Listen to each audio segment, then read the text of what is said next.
Buenos días otra vez. Vamos a abrir nuestras Biblias al Salmo 119, otra vez esta mañana.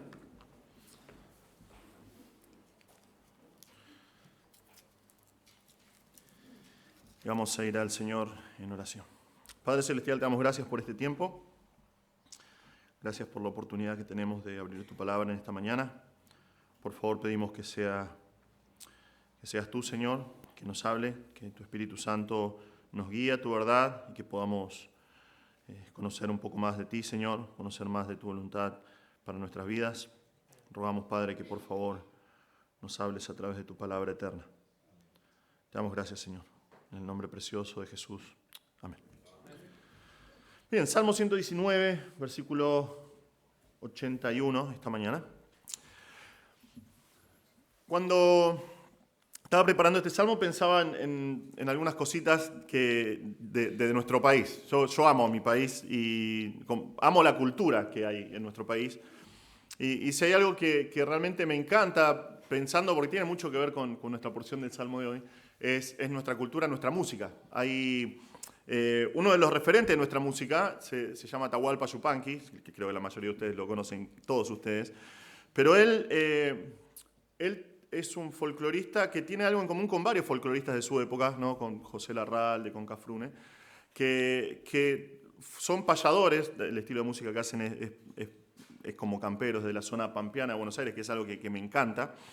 Y una de sus obras, que fue un referente en ese tiempo, por lo menos cuando yo era chico me crié escuchando esta música, es como un poema cantado que se llama El payador perseguido, porque es algo que tenían en común en esta época, ¿no? Hace un par de décadas atrás, todos estos cantantes. Es un poema, El payador perseguido es un poema cantado, es una payada que habla este hombre habla acerca de sus orígenes, acerca de su vida, y después comienza a hablar de hacer énfasis en las injusticias que él sufrió, cómo él tuvo que escapar por diferentes partes del país, trabajando en distintos trabajos de campo y escondiéndose en los montes por causa de la injusta persecución que él estaba sufriendo.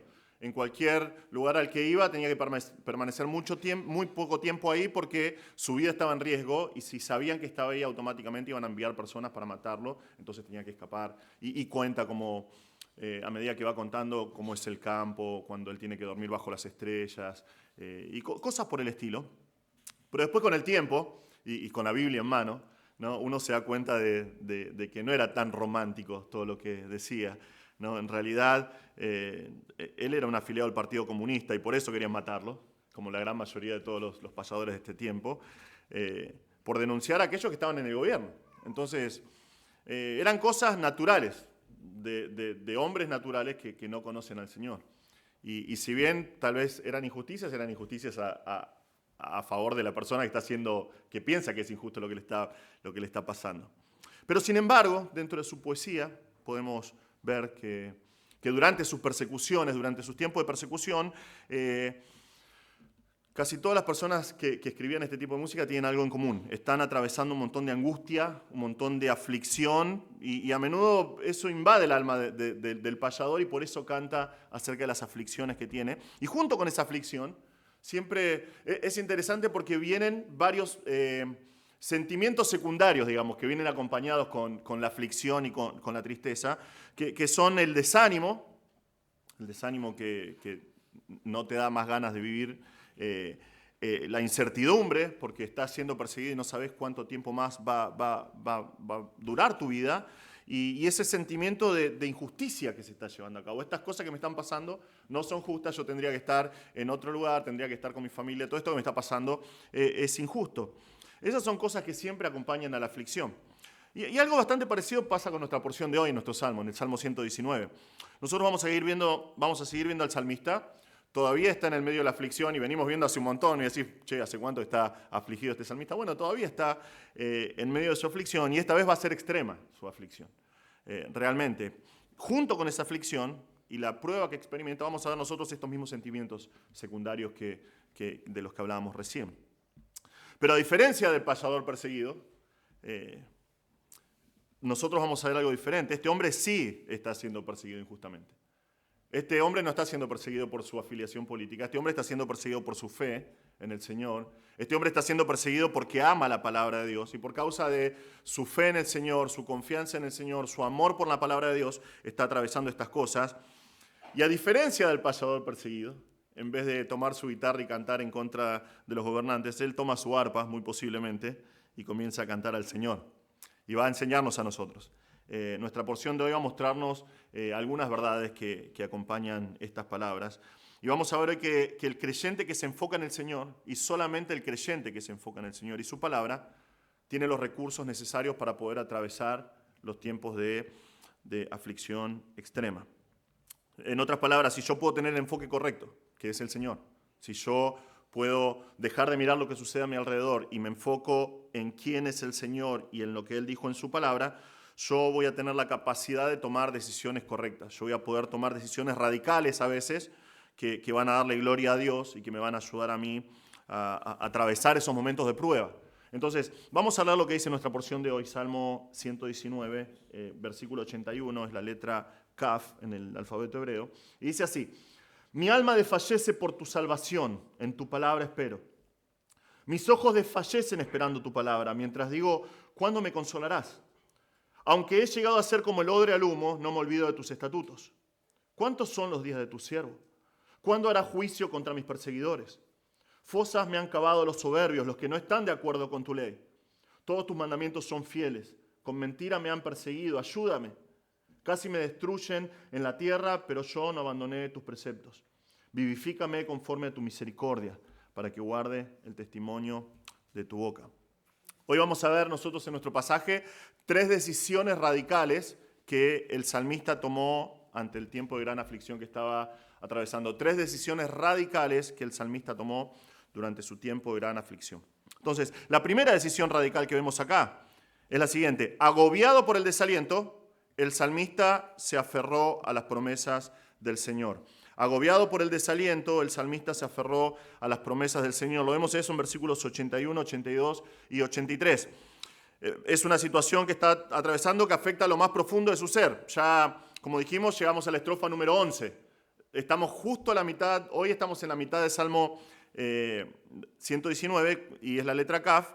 Así que estamos también, no solamente estamos en el medio del Salmo, sino que estamos en el pico de máxima tensión en la vida de este hombre. En los mensajes anteriores nosotros hemos estudiado cómo el salmista va atravesando este tiempo de aflicción ocasionado por personas que quieren verlo destruido. Vimos que en las estrofas anteriores él le pide al Señor aprender a través de este tiempo de aflicción, tratando de aprender a perseverar. Lo vimos reconociendo el valor supremo de la palabra de Dios. Vemos que él entiende que todo lo que está pasando en su tiempo de aflicción, tiene un propósito especial, un propósito divino de parte de Dios. Y él entiende, recuerdan la última vez que lo vimos, él entendía que va a ser de testimonio a otros si está atravesando la aflicción de una manera que glorifica a Dios. Entiende que todas estas pruebas no son él el enfoque, sino que son una oportunidad para que los juicios de Dios sean manifestados. Vemos que entiende que a través de este periodo de prueba que es muy difícil, él va a poder experimentar una comunión mucho más cercana con el Señor, porque teniendo todo alrededor de él siendo derrumbado, lo único que le queda es, obviamente, ir al Señor. Entonces es lo que él hace.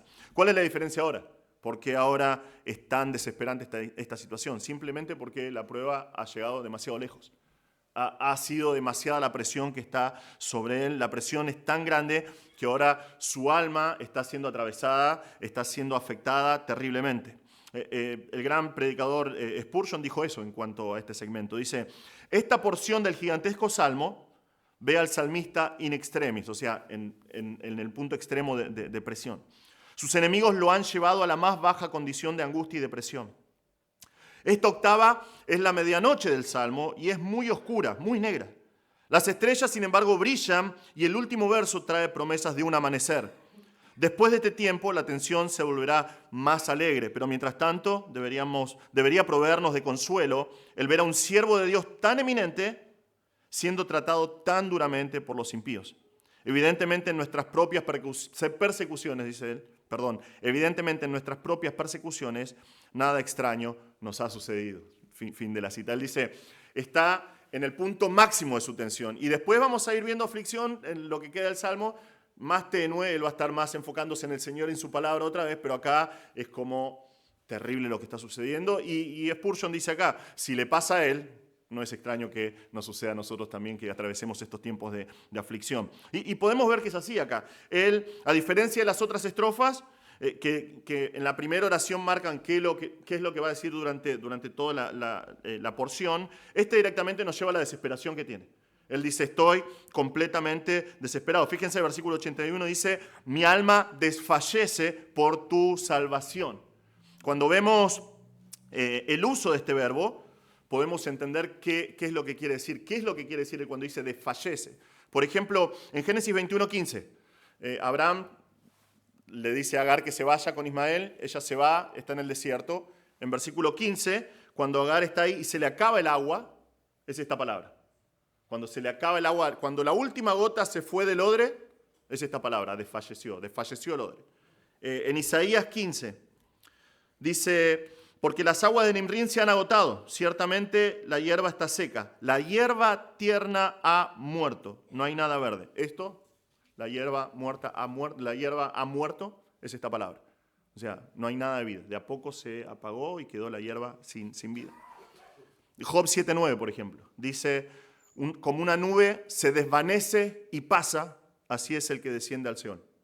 Esa palabra, esa nube se desvanece, es esta palabra, desfallecer. Entonces este hombre desfallece, se desvanece su alma, se siente vacío, se está muriendo por la salvación. Su alma está desfalleciendo por la salvación de Dios. La salvación puede ser la liberación del pecado o puede ser que Dios lo rescata de una situación difícil. Obviamente por el contexto entendemos que es la segunda. Él está esperando que Dios lo libre de la situación, pero entendemos que es gravísima. ¿Por qué? Porque es su alma la que está desfalleciendo en este momento. Él dice, mi alma se está deshaciendo, mi alma se está desvaneciendo, esperando la salvación del Señor. Este estado de ánimo puede ser devastador para el ser humano. Realmente la persona que se mantiene ahí con este tipo de pensamiento, es lo que dice Proverbios, por ejemplo, que el espíritu quebrantado, ¿qué hace? Seca los huesos. Es lo que está pasando con este hombre. Podemos entender la angustia que tiene el salmista acá. Él dice, mi alma está desfalleciendo, se está desvaneciendo de a poco, es como que mi alma se está deshaciendo, esperando que el Señor haga algo, que el Señor me libre, anhelando que el Señor me saque de esta aflicción, pero ese momento parece que no llega más. Pero lo sorprendente de todo esto es que en medio de esa confesión, en medio que él está clamando y diciendo, mi alma se está deshaciendo a poco, él dice, en tu palabra espero. Esto parece que es un presente, es un tiempo perfecto. Él ya tomó la decisión de esperar en la palabra de Dios. Él dice, en tu palabra he esperado. En tu palabra he esperado. Y esto no es como cuando nosotros esperamos el colectivo, ¿no? Que estás en la parada y podés estar 4 horas y no sabes si va a venir o no va a venir. Estás esperando porque no tenés otra cosa que hacer. Esperar el colectivo ahí. No, esto es que estás esperando con esperanza, porque vos sabés que una respuesta va a venir. Es una cuestión de tiempo nada más, pero vos esperás y esperás porque sabés que algo va a suceder. Y fíjense que este hombre dice, yo espero y sé que algo va a venir porque su esperanza está cimentada en la palabra de Dios. Está cimentada en la revelación que Dios dio. Entonces, viendo eso, que nosotros venimos viendo hace tiempo que él conoce bien la palabra de Dios. Entonces dice, yo sé que Dios es digno de mi confianza y aunque mi alma está desfalleciendo, yo he esperado en tu palabra. Entonces, la aflicción es real, es súper real, pero es real la palabra de Dios. La palabra de Dios también es real. Es la razón por la cual no ha desfallecido por completo hasta ahora. Es la razón por la cual no está muerto este hombre todavía, porque él está esperando en la palabra de Dios. La palabra de Dios lo mantiene con vida. Vemos que es una situación que afecta a su alma, vemos que es una situación que afecta a su cuerpo también. Vemos eso en los versículos que continúan. Dice que no solamente desfallece su alma, sino que dice, mis ojos desfallecen esperando tu palabra. Otra vez la misma palabra, desfallecen, se están deshaciendo. Ese esperando, si vos tenés nuestras versiones que estamos usando, está en cursiva, porque esperando no está en el original, pero da la idea de que está implícito que está esperando. Pero dice, sus ojos se están deshaciendo. Puede ser que que es poético, que se está deshaciendo de tanto que está llorando. Puede ser que siente que se están deshaciendo porque están desgastándose de tanto mirar, esperando la salvación del Señor, que todavía no vienen. Pueden ser los dos, pero ¿qué es lo que espera? La palabra del Señor. Dice, mis ojos desfallecen esperando tu palabra. Pero es interesante que esta palabra no es la palabra para palabra que tenemos en el primer versículo. Es otra palabra. Da la idea de dicho del Señor, una promesa del Señor. Entonces, Él está diciendo acá, mis ojos están desfalleciendo, esperando, mirando que llegue el momento que vos cumplas tu promesa, Señor. ¿Qué promesa? No sabemos, pero sabemos que la palabra de Dios está llena de promesas. Sabemos que, por lo menos hasta este tiempo, el salmista tenía el Pentateuco, tenía a Josué, porque es después del tiempo de David. Si es David o de ahí en adelante, tenía por lo menos el Pentateuco, Josué, Jueces, y sabemos que hay un montón de promesas ahí de parte del Señor. En Levítico 26, 6 y 7, por ejemplo, el Señor prometió, daré también paz en la tierra para que duerman sin que nadie los atemorice. Asimismo eliminaré las fieras dañinas de su tierra y no pasará espada por su tierra. Ustedes perseguirán a sus enemigos y caerán espada delante de ustedes, prometió el Señor. Deuteronomio 33, por ejemplo, es una promesa preciosa de parte del Señor para Israel. Dice, no hay como el Dios de Jerusún. Esto es una forma amorosa de Dios para llamar a Israel. No hay nadie como el Dios de Jerusún, que cabalga los cielos para venir en tu ayuda y en las nubes en su majestad. El eterno Dios es tu refugio y debajo están los brazos eternos. Si era solamente esta promesa que estaba esperando el salmista que se cumpla, basta y sobra, porque es impresionante lo que dice ahí. Josué 21:45, cuando está terminando el libro de Josué, nos dice que no faltó ni una palabra de las buenas promesas que el Señor había hecho a la casa de Israel. ¿Por qué? Porque el Señor cumple sus promesas, porque el Señor es fiel. Y es por eso que sus ojos se deshacen esperando la promesa del Señor. Dios prometió, entonces no sé cuándo, pero en algún momento va a cumplir. Pero Él no ve el cumplimiento. Él no lo ve cumplido todavía. Entonces Él está esperando. Entonces hay una pregunta constante en su corazón, porque Él ve, sus ojos se deshacen esperando la promesa del Señor y esa promesa no llega. Entonces hay una constante en su corazón, una pregunta continua que es, ¿cuándo me consolarás? Es como si el salmista dijese, Señor, yo guardé tu palabra, yo espero en tu palabra, yo estoy esperando en tu promesa. ¿Cuándo lo vas a cumplir? ¿Cuándo lo vas a cumplir? Si siempre vas a estar con los que guardan tu palabra, que es lo que el Señor prometió, si Israel guardaba su palabra, Dios iba a estar con ellos. Si vos siempre vas a estar con los que guardan tu palabra y yo guardo tu palabra, ¿por qué me siento tan solo? Porque este hombre está absolutamente solo acá, pensando en el Señor. ¿Cuándo va a venir? Falta mucho para que venga el Señor a confortarlo en el tiempo de aflicción. Falta mucho para que él pueda experimentar esos brazos eternos que el Señor prometió que iba a estar abajo de su pueblo. Pueden ver la situación desesperante de este hombre. Y si todavía no es así, si todavía no entendés la situación desesperante en la que está, bueno, Él nos ayuda a entender un poco. Él nos da una descripción bien gráfica. Él dice, he llegado a ser como odre al humo. A nosotros se nos pasa esta ilustración un poquito por el paso del tiempo, pero es interesante lo que dice. En tiempos bíblicos no había botellas de vidrio, por ejemplo. No había botellas de plástico. Ahora encontrás botellas de plástico por todos lados. No se inundan las botellas de plástico. En general los líquidos, el agua, principalmente el vino, se guardaba en odres. Y no son, por ahí si sos descendiente de italianos o de españoles, viste que en las casas siempre hay una botita, ¿no?, de cuero, un odre. No era así. Eran mucho más grandes, eran mucho más poco vistosas, digamos. Muchas veces estaban hechas con el estómago de un animal, de una cabra. Otras veces literalmente era el cuero entero de un animal. Te das cuenta que era una cabra porque tiene la forma de una cabra, con las 4 patitas atadas, nada más que está cocido. Es muy interesante cómo lo usan en la historia. Puedes verlo hasta el día de hoy, que lo usan de esa manera. Usan el cuero completo de un animal, lo atan en las puntas, se lo cosen en las puntas y tiene la forma de un animal colgando, todo inflado porque está lleno de líquido. Ahora, la clave para que sirvan su propósito, los odres, es que ese cuero del cual están hechos se mantenga elástico. Es por eso, por ejemplo, que el Señor dijo en Mateo 9 que nadie echa vino nuevo en odres viejos, porque los odres se revientan, el vino se derrama y los odres se pierden. ¿Por qué? Porque La gran mayoría de las veces el vino seguía, el vino es una entidad viva, ¿no? Está lleno de bacterias y de cosas que están reproduciéndose, están fermentando y están produciendo gases. Entonces necesitas que el cuero sea nuevo. ¿Por qué? Porque necesitas que mientras va fermentando se expanda. Entonces, si vos tenés un odre viejo que está seco y se expande, ¿qué pasa? Se quiebra y perdés todo el líquido. Entonces es lo que pasa. Pero él dice así, que él se siente como un odre. Y es un odre que aparentemente fue olvidado cerca del fuego.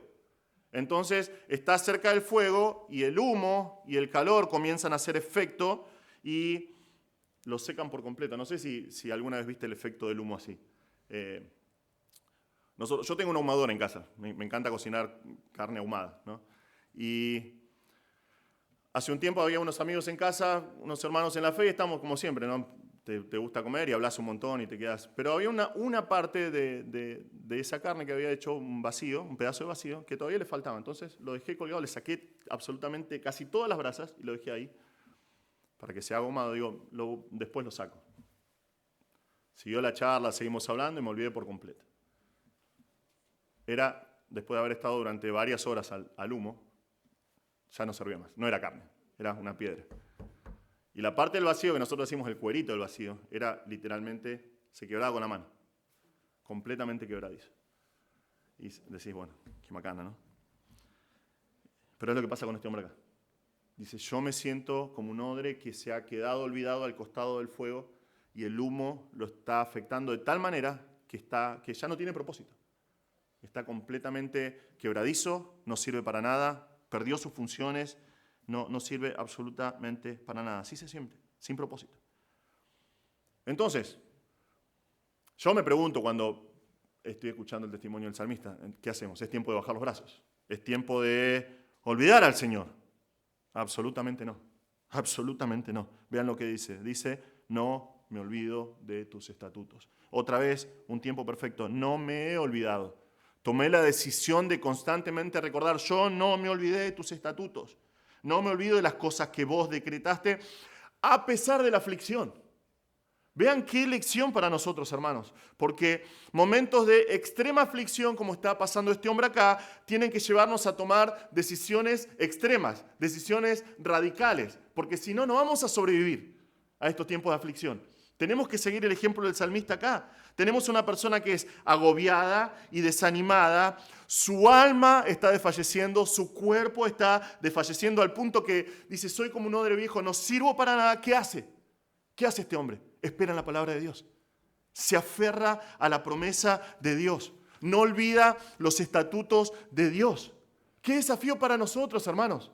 Es un desafío para nosotros.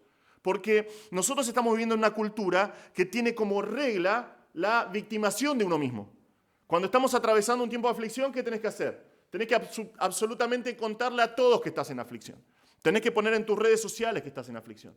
Todos te tienen que ver como la víctima. ¿Por qué? Porque vos sos lo que importa, realmente. Vos sos el centro de tu vida. Completamente distinto a lo que hace el salmista. Él está atravesando estos momentos, los reconoce en su humanidad porque tiene que ser así. Pero él dice, el creyente en la palabra de Dios, el creyente en Dios, un creyente bíblico, tiene un camino de salida. Hay un camino de salida. Y no me malinterprete, las aflicciones son reales. No es que estoy diciendo, no, si estás pasando por aflicción, no seas un nene, deja de llorar. No, las aflicciones son reales muchas veces. Muchas veces son difíciles de pasar, pero bajar los brazos no es una opción. El creyente puede salir adelante porque más firmes y más reales que la aflicción son las promesas del Señor. Nosotros podemos depender de la palabra de Dios porque es lo que el Señor nos prometió. ¿Qué tengo que hacer en momentos de extrema dificultad? Lo que hizo el salmista. Tengo que aprender a tomar decisiones radicales, que a veces van en contra de la razón, a veces van en contra de mis emociones.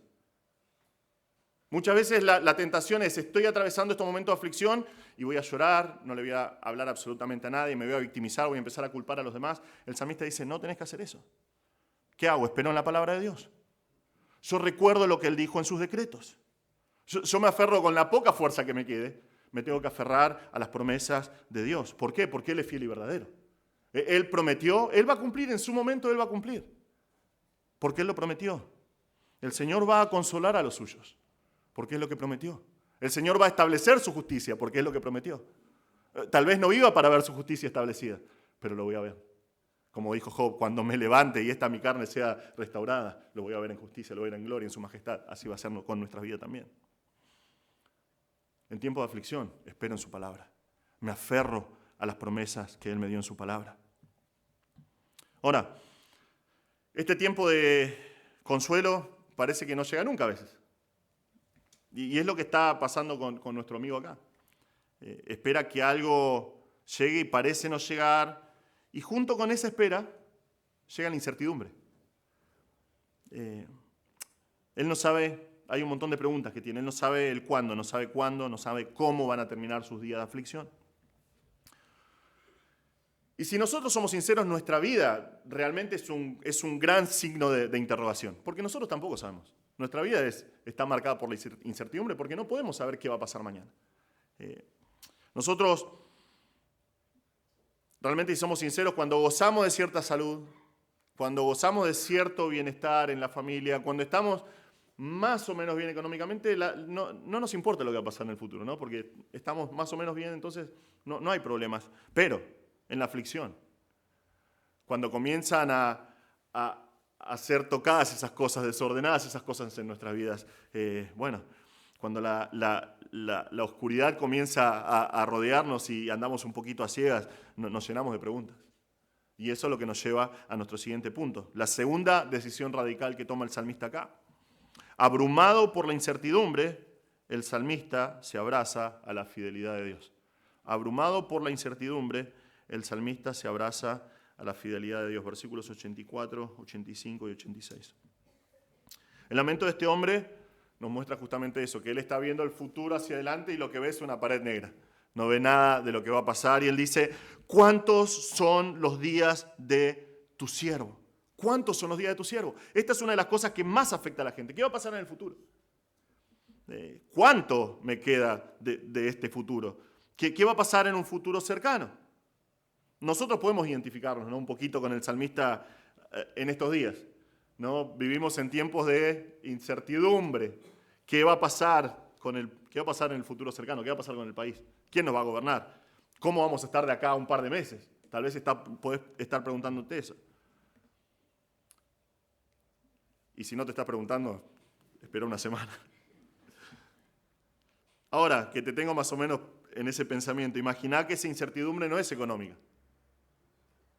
Es en cuanto a tu propia vida. El salmista hace así. El salmista dice, ¿cuántos días de vida me quedan? ¿Qué pasa si estos tipos que me están persiguiendo finalmente tienen éxito? ¿Cuántos días más voy a vivir?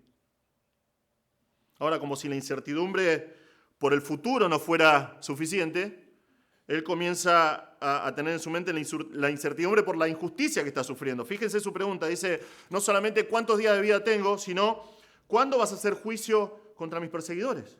¿Por cuánto tiempo van a seguir haciendo maldades estas personas contra mí sin que vos los trates, Señor? Sin que vos ejecutes tus juicios. Que varias veces ya en el Salmo venimos viendo que él dijo que los juicios de Dios son justos.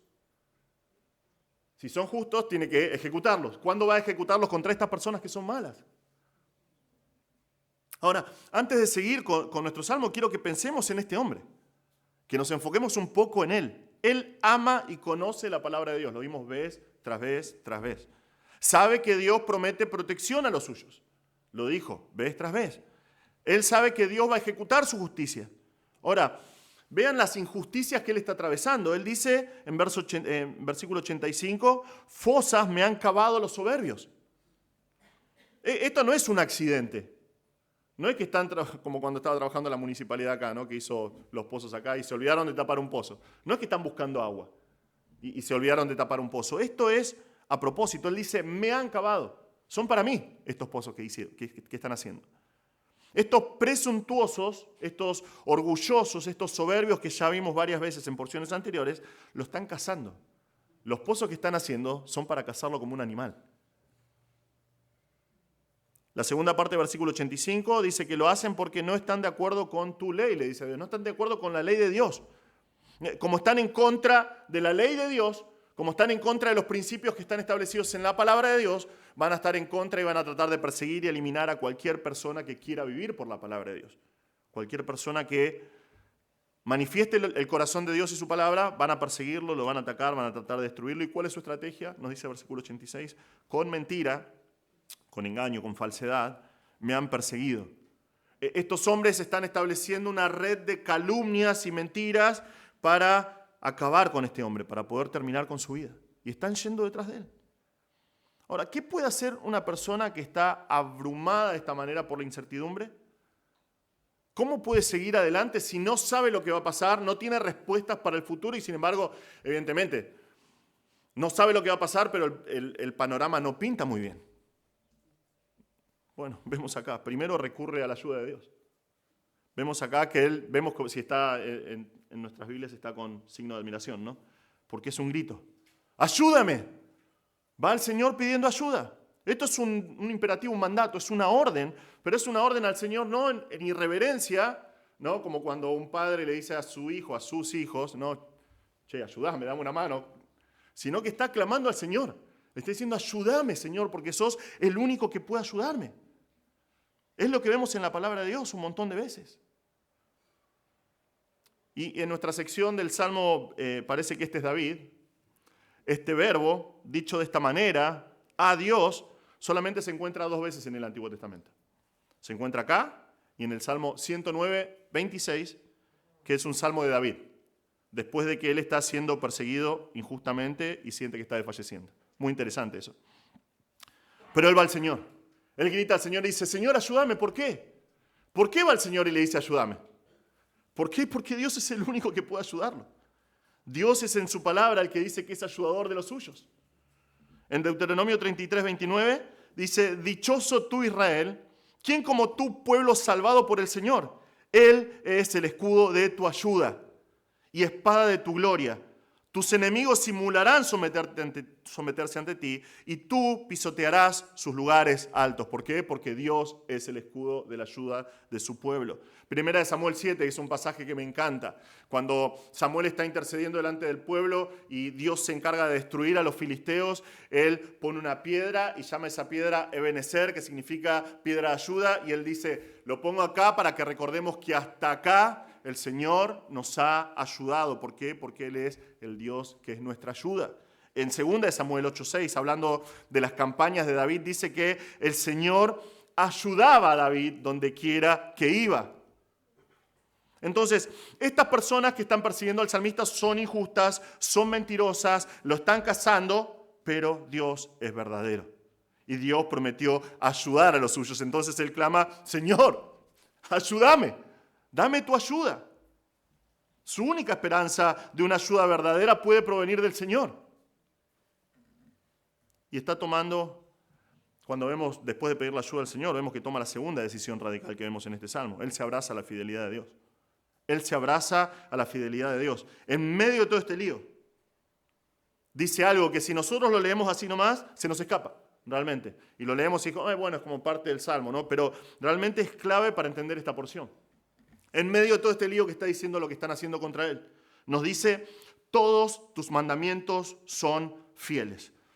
Esta declaración es sorprendente. Todos tus mandamientos son fieles. La traducción de esta palabra fieles es bastante pobre. Si tenés la Reina Valera, dice, todos tus mandamientos son verdad, ¿no? Una sola palabra, femenino, singular. Acá es así. La Biblia del Oso, una Biblia súper antigua, dice, todos tus mandamientos son la misma verdad. La Nueva Versión Internacional dice, todos tus mandamientos son dignos de confianza. Pero el texto en griego literalmente dice, todos tus mandamientos son emuná. La palabra en hebreo es, ponele que es fidelidad, es mucho más profunda.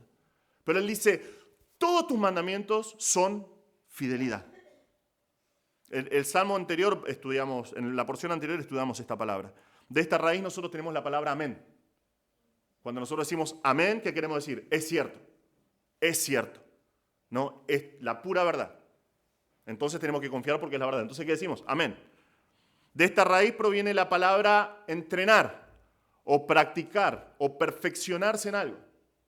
La raíz de esta palabra es la misma para arte, para artesano, para alguien que sabe lo que está haciendo. Entonces, Por ejemplo, hay algunos rabinos que, en base a esta palabra, que es súper profunda, y realmente después de la palabra Gesed, que es mi palabra favorita en hebreo, emuná es la segunda porque es impresionante, hay algunos rabinos que dicen esto, diferentes rabinos tienen diferentes leyes, pero por ejemplo uno tiene lo que se llama las leyes de la emuná, que más o menos va así. No hay nada fuera de Dios. No hay nadie que pueda hacernos bien o mal, a menos que Dios lo disponga de esa manera. ¿Por qué? Porque Dios es soberano. Entonces, la Biblia nos dice que Dios es pura bondad y Dios es pura compasión. Entonces, cualquier cosa que nos suceda a nosotros está dentro de esa bondad y compasión de Dios para nosotros. Y Dios lo dispuso de esa manera, entonces tiene que ser absolutamente bueno para mí. Entonces, ¿qué tengo que hacer? Tengo que confiar, porque Dios está manifestando su fidelidad para mí. Es lo que dice el salmista acá. Todos los mandamientos de Dios son fidelidad. Ahora, te pusiste a pensar, yo me puse a pensar, ¿no?, cuando escribía esto, ¿por qué se pone a hablar de los mandamientos de Dios en medio de la aflicción? Porque son fidelidad. Porque son fidelidad. No importa lo que pasa alrededor. No importa la incertidumbre que lo abruma. No importa que no sepa qué va a pasar en el futuro. Los mandamientos de Dios son fidelidad. Su palabra es firme. Su palabra es digna de confiar. Un comentarista que se llama Alan Ross dice esto. Todo lo que el salmista puede hacer es confiar plenamente en los mandamientos de Dios que él sabe son confiables. Esto significa que todos los mandamientos son dignos de confiar cuando prometen que la vida será mejor para aquellos que viven de acuerdo a la ley de Dios. Si vos conocés a Dios y conocés tu palabra, sabés que la palabra promete que si vivís de acuerdo a la palabra de Dios, tu vida va a ser bendecida. Va a ser bendecida por el Señor. ¿Por qué? Porque Dios es fiel. Sus mandamientos son fieles, son dignos de confianza. Entonces descansamos en ellos. Nosotros no vamos a la palabra de Dios para un crecimiento intelectual solamente. Es parte de lo que sucede. La próxima letra del Salmo, vamos a ver eso. Él dice, tus mandamientos me hicieron más sabio que mis enemigos. Es así. La palabra de Dios tiene un efecto transformador en el alma de la persona, pero en la mente de la persona también te hace una persona mucho más afilada porque te hace sabio. Pero no lo hacemos por eso. Ese no es el objetivo. Lo hacemos para conocer a Dios. Vamos a la palabra de Dios porque queremos conocer su fidelidad a través de la palabra. Saber que Él tiene un propósito. Saber que Él tiene un propósito divino, específico y eterno con cada instante de mi vida. Aún esos instantes en los que digo, esta aflicción no parece provenir del Señor, es de parte del Señor. Entender que cada cosa que Él hace tiene un propósito. Entender que Él sabe lo que hace. Dios sabe lo que hace. Si estuviste en Mendoza o escuchaste las predicaciones de Pastor Reinaldo en Mendoza, Dios sabe lo que hace. Esta palabra, ¿recuerdan que significa que es un artesano? Dios es un artesano. Dios está estableciendo el tapiz de tu vida de una manera que vos decís, bueno, yo no haría estas decoraciones acá. Dios sabe lo que hace. Y cuando llegás al final y ves todo el tapiz, decís, es una obra maestra. Es una obra maestra que lo único que va a hacer es darle la gloria a Dios. Dios sabe lo que hace. Estas cosas son para que maduremos, para que la palabra significa entrenar también, para que nosotros entrenemos en nuestra fe. Pero nosotros no vamos a creer esto si nosotros no abrazamos los mandamientos de Dios. Si no abrazamos los mandamientos de Dios y decimos, todos los mandamientos de Dios son fidelidad, no va a suceder esto. Vamos a ver la aflicción y vamos a ver la incertidumbre y vamos a llorar diciendo qué va a pasar mañana. La persona que ama la palabra de Dios, que conoce los mandamientos de Dios, dice, no importa lo que pasa mañana, porque Dios es mi Dios hoy y es mi Dios mañana. Hermano, ¿cómo es en tu vida? En medio de la aflicción, ¿te abrazás a la fidelidad de Dios? Porque nunca va a pasar si no tenés una vida de devoción a los mandamientos de Dios, si no tenés una vida de devoción a la palabra de Dios. Es por eso que nosotros alentamos constantemente desde el púlpito a que tengas una vida de comunión en la iglesia, una vida de congregarte, una vida de participar de los ministerios. No es porque queremos que vivas acá adentro. Eso lo hacen las sectas. Las sectas quieren retener a la persona y decir, bueno, queremos tener un grupo de gente que siga. Eso hacen las sectas. No es el propósito por el cual nosotros decimos, no te dejes de congregar, no faltes a tus ministerios, participá de los ministerios, serví en los ministerios. ¿Por qué lo hacemos? Porque cada vez que vas a un ministerio, ¿cuál es la parte central? La palabra de Dios. La palabra de Dios. No importa que estés en Arca, que estés en alguno de los ministerios de jóvenes, en Niños Dorados, hombres, matrimonios, siempre es la palabra de Dios. Y cuando vos creces en conocer la palabra de Dios, conocés cada vez más al Señor. Y cuando conocés más al Señor, madurás en la fe. Y no solamente madurás en la fe y sos bendecido, sino que podés ayudar a otros a crecer en su fe. Y el cuerpo de Cristo funciona como tiene que funcionar. Entonces, si vos no participás de tus ministerios, si vos no te congregás, si vos no sos serio con la palabra de Dios, este tipo de vida nunca va a ser así. Y cuando estés en momentos de aflicción o de incertidumbre, ¿qué vas a hacer? Va a ganar la incertidumbre, va a ganar la aflicción. Tu corazón se va a deshacer por completo.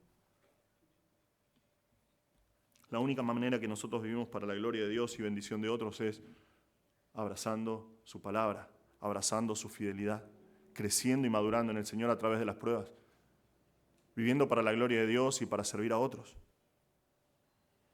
Entonces, a la luz de nuestro pasaje, ¿cómo podemos soportar la aflicción? Nosotros abrazamos la fidelidad de Dios. Pero vos no podés abrazar lo que no conoces, ¿no? Es incómodo abrazar lo que no conoces. No sé si te pasa, ¿no? A mí me pasa, a veces estamos en el trabajo y hay compañeros que este miércoles hizo 16 años que estoy en mi puesto de trabajo, en la misma empresa. Y entré junto con un muchacho que es mi amigo, que él ha venido a unas cantatas de Navidad. Y se estaba yendo y le digo, che, ¿vos sabés qué día es hoy? Me dice, oh, hace un montón, 16 años que entramos juntos. Y me abrazó, ¿no? Y ese abrazo, decís, wow, la abrazás con cariño, ¿no? Pero a veces pasa que llegamos ahí al trabajo y, ¿cómo estás? Pum, saludo, un abrazo de mis compañeros de muchos años. Y hay un compañero que está hace un año, ni sé quién es. Y dice, hola, ¿cómo estás? Y te quiero abrazar. Y vos estás como, ¿no? ¿Por qué? Vos no querés abrazar lo que no conoces. Pasa lo mismo acá. Vos no podés abrazar la fidelidad de Dios si no conocés los mandamientos de Dios. Es imposible. Pero cuando son parte de tu vida, cuando la palabra de Dios está grabada en tu corazón, no importa lo que suceda, vos decís, es lo que dice la palabra de Dios. Voy a abrazar la fidelidad de Dios. Porque Dios prometió, Dios tiene un propósito y Él lo va a cumplir. Entonces, si estás en aflicción o no, esto es un desafío para vos, hermano. ¿Qué cosas tenés que ajustar en tu vida para ser como el salmista? ¿Qué cosas tenés que dejar? ¿A qué cosas tenés que regresar para poder tener este tipo de decisiones radicales en tu vida? ¿Qué cosas tenés que dejar de lado? Es tiempo de, si estás en aflicción o no, es tiempo de correr al Señor. Es tiempo de abrazar su fidelidad para tu vida. Última decisión radical, el último punto. Vemos acá, versículos 87 y 88. Dice así, extenuado por la justicia, el salmista se refugia en la misericordia de Dios. Extenuado por la injusticia, el salmista se refugia en la misericordia de Dios. Este es nuestro último punto. Nuestro salmista nos muestra la tremenda injusticia que están haciendo contra él. Y fíjense su confesión. Él dice, casi me destruyen en la tierra. Literalmente dice esto, por poquito me desfallecen. Es el mismo verbo que versículos 81 y 82, pero de manera intensiva. Estos malos están ejecutando la acción sobre él, lo están queriendo desfallecer, si se puede. Lo quieren deshacer, lo quieren desvanecer. Ahora, ¿por qué digo que es una injusticia? Porque él está diciendo esto y es bien enfático en mostrarnos algo. Dice, casi me destruyen en la tierra, pero yo no abandoné tus preceptos. Ellos están haciendo esto, pero yo no abandoné tus preceptos. ¿Por qué? Dice esto, para mostrar que es una injusticia. Dios prometió en su palabra que si su pueblo lo abandona, ¿qué va a pasar? Si deja sus mandamientos, ¿qué va a pasar? Van a sufrir las consecuencias. Van a terminar en aflicción extrema bajo sus enemigos. Por ejemplo, en Jeremías 16, que cita un poquito este hombre Ross, pero dice así Jeremías 16. Y sucederá que cuando anuncies a este pueblo todas estas palabras, que son palabras de aflicción que van a venir, ellos te dirán, ¿por qué el Señor ha pronunciado toda esta gran calamidad sobre nosotros? ¿Cuál es nuestra iniquidad y cuál es nuestro pecado que hemos cometido contra el Señor nuestro Dios? Entonces les dirás, esto es porque sus padres me abandonaron, declara el Señor, y siguieron otros dioses, y los sirvieron y se postraron ante ellos, pero a mí me abandonaron y no guardaron mi ley. ¿Ven la declaración del salmista? Contrastado con Jeremías, él Dice, me están pasando estas cosas. Casi me destruyen por completo, pero no es porque me alejé del Señor. Yo no dejé sus preceptos, yo no abandoné las cosas que Él, recuerdan, preceptos es apuntar. Las cosas que Dios apuntó, que nosotros tenemos que hacer o que no tenemos que hacer, dice, yo las guardé. Yo no las abandoné, yo no las dejé. Y aunque está en medio de la aflicción, nos deja bien en claro que no las ha olvidado. Nosotros muchas veces vemos gente atravesando este tipo de situaciones, momentos de dolor, momentos de persecución, que son completamente injustos. Y entendemos que están dentro de la soberanía de Dios, lo entendemos eso, pero aún ante nuestros ojos son cosas injustas. Humanamente hablando, muchas veces son injustas. A mí me ha pasado a través de los años, he aconsejado a jóvenes que dicen, voy a dejar de ir a la iglesia. O no voy a congregarme más porque me dijeron algo feo. ¿Es injusto? Es injusto. No lo puedes negar. Y le digo, entiendo que es injusto, está dentro del plan de Dios, vivimos en un mundo lleno de pecado, no es necesario dejar la iglesia y las cosas del Señor. ¿Qué hacen?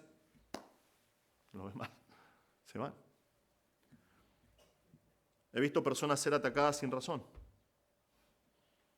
Es injusto. ¿Cuál fue su respuesta en muchos casos? Creyentes, pagar con la misma moneda. ¿Por qué? Me hiciste injusticia, yo te voy a hacer lo mismo. Pero ¿qué hace el salmista acá en medio de su aflicción? Y recuerden las cosas que vimos que le están haciendo, ¿no? Lo están cazando como un animal, cavando fosos, están haciendo mentiras contra él, están constantemente calumniándolo para tratar de destruir su vida. ¿Qué es lo que hace él? Él se refugia en la gracia de Dios. Él se refugia en la misericordia de Dios. El orden del texto dice, de acuerdo a tu misericordia, la palabra Gesed, tu gracia, tu amor infalible, de acuerdo a tu misericordia, vivifícame. Esto es también un imperativo, es un mandato, es urgente lo que está diciendo. Le está diciendo a Dios, vivifícame, dame vida. En medio de toda esta aflicción, en medio de toda esta injusticia, porque yo no me olvidé de tu ley, dame vida. Hay un comentarista acá que dice, el sentido acá es como renueva mi vida o hazme vivir, o aún mejor, respira vida sobre mí para traerme de la muerte. Este pedido no es por un firme abrazo reconfortante, sino para que Dios lo rescate de las profundidades. No es que le esté diciendo a Dios, necesito una palmadita en la espalda, dice el salmista. Le está gritando a Dios, dame vida, sácame de este pozo de aflicción. ¿Por qué? Porque confío en lo que vos decís en tu palabra. Hasta ahora nosotros vemos que el salmista dijo varias veces esto, de esta misma forma, este mandato. Así, vivifícame.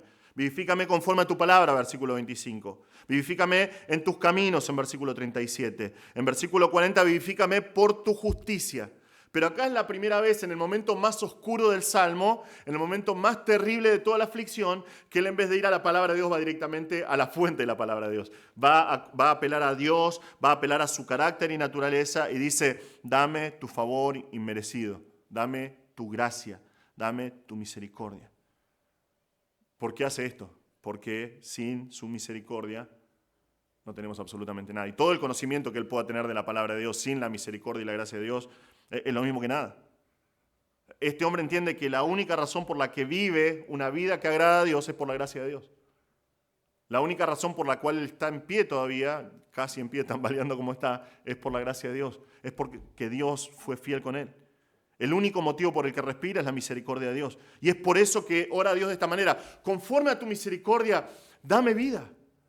Porque entiende que de lo único que depende es de la gracia de Dios constantemente. No así, por ejemplo, los fariseos cuando nosotros estudiamos en el Nuevo Testamento. Que vemos a los fariseos en los evangelios y los judaizantes en las epístolas. Que piensan que están bien delante de Dios solamente porque cumplen con la letra de la palabra, ¿no? Acá el salmista dice, guardo tu palabra, amo tu palabra. La próxima dice, oh, cuánto amo tu ley, la próxima estrofa, ¿no? Porque ama la palabra de Dios. Pero él sabe, necesito de la misericordia y la gracia de Dios. Dame vida por medio de tu gracia. Ahora, ¿qué va a pasar si el Señor le concede esta oración? ¿Qué pasa si el Señor responde y lo vivifica, le da vida, lo renueva por medio de su misericordia? ¿Sus enemigos van a dejar de perseguirlo? Posiblemente no. ¿La aflicción va a desaparecer? Posiblemente no.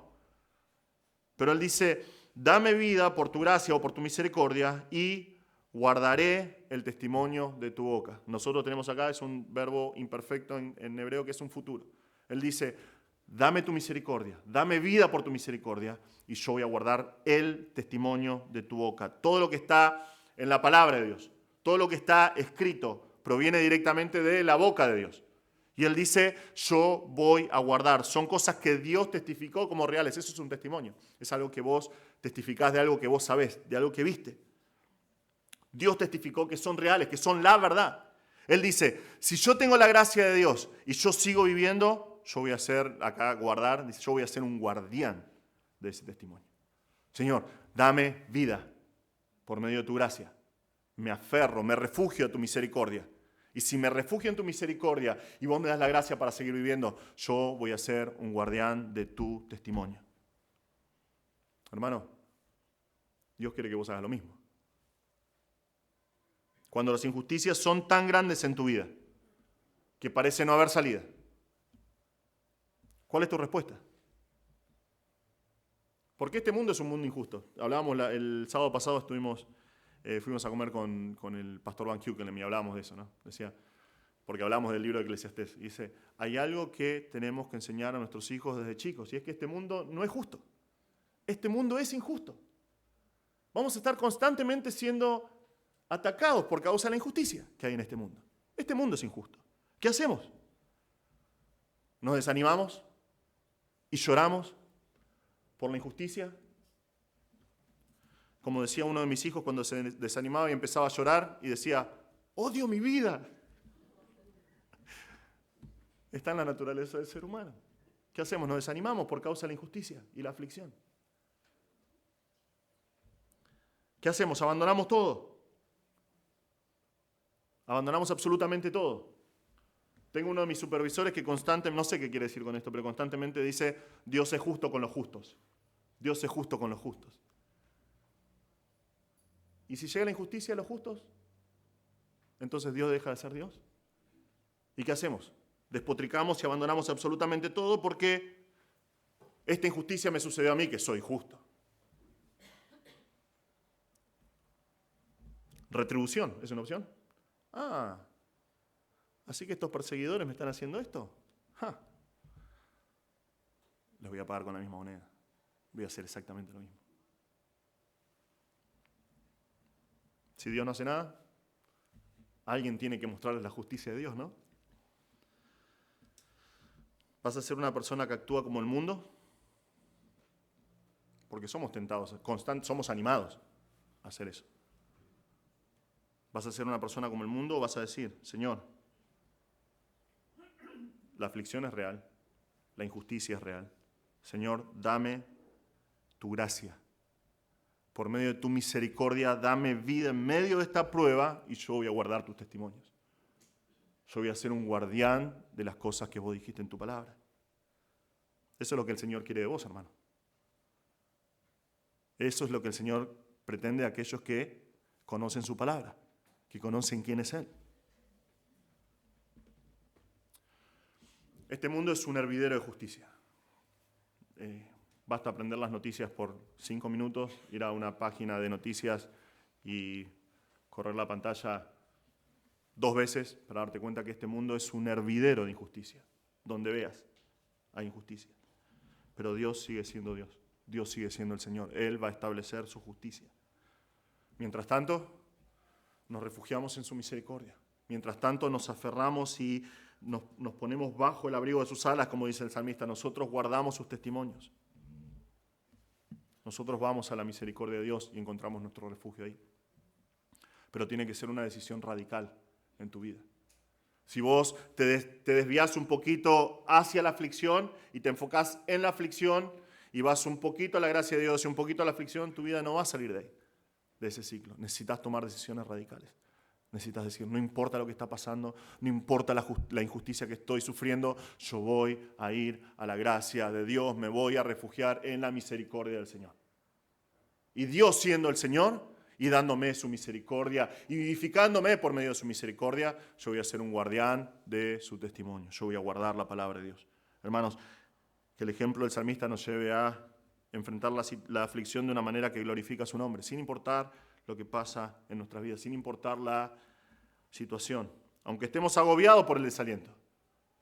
Va a pasar muchas veces en nuestra vida que vamos a estar completamente agobiados por el desánimo. Cuando estemos abrumados por la incertidumbre, porque es algo que es una constante en nuestras vidas, en el mundo en el cual estamos viviendo, no sabemos qué va a pasar mañana. Y llegan momentos en que esa incertidumbre puede empezar a ganar nuestro corazón, cuando estemos abrumados por la incertidumbre. Cuando haya momentos en nuestra vida en que la injusticia reine por un momento sobre nosotros. Hacemos lo que hace el salmista, hermanos. Nos aferramos a su palabra. Nosotros abrazamos su fidelidad. Nosotros nos refugiamos en la gracia del Señor. Quiero terminar antes de tener una canción y después la cena del Señor. Tal vez estás acá y no conoces al Señor. Tal vez estás viendo esta transmisión, estamos transmitiendo, estamos grabando esto. Tal vez estás escuchando estas palabras y no conoces al Señor. Y tal vez estás indignado o no, pero tal vez estás viviendo víctima de las injusticias, tal vez estás experimentando momentos de aflicción extrema. Eso no es lo principal. Realmente si estás acá o estás escuchando y no conoces al Señor, tu problema mayor es que no conoces al Señor. Y la palabra de Dios deja bien en claro que eso es la peor condición del hombre.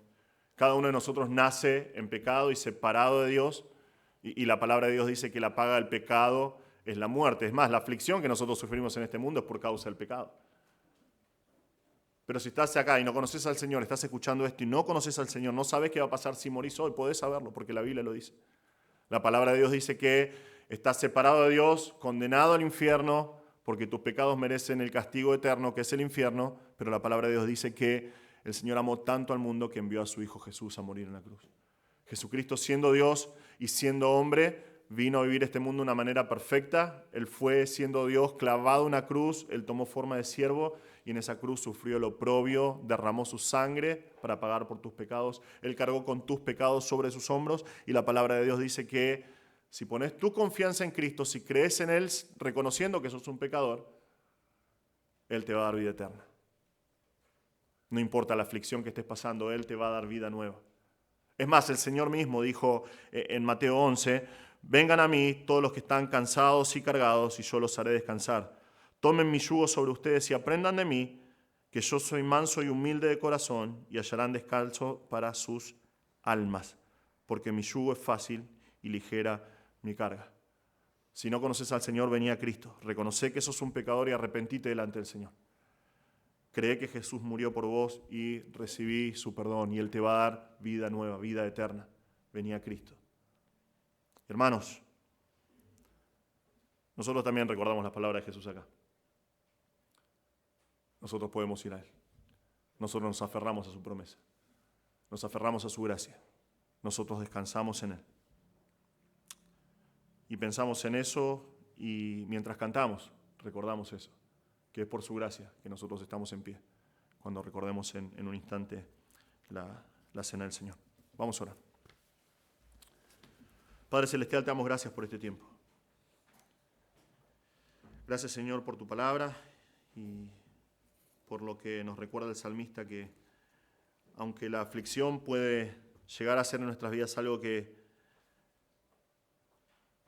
desvanece nuestra alma, nosotros podemos acudir a ti, Señor. Ayúdanos, Señor, a aprender, a tomar decisiones que son radicales, sin importar lo que suceda a nuestro alrededor, que nosotros podamos ir a ti, Señor. Confiar en tu palabra, confiar en tu fidelidad, abrigarnos en tu misericordia, Señor. Por favor, que nosotros en tiempos de aflicción y a cada momento de nuestras vidas vivamos vidas que te glorifican a ti, Señor. Pedimos todo en el nombre de Jesús. Amén.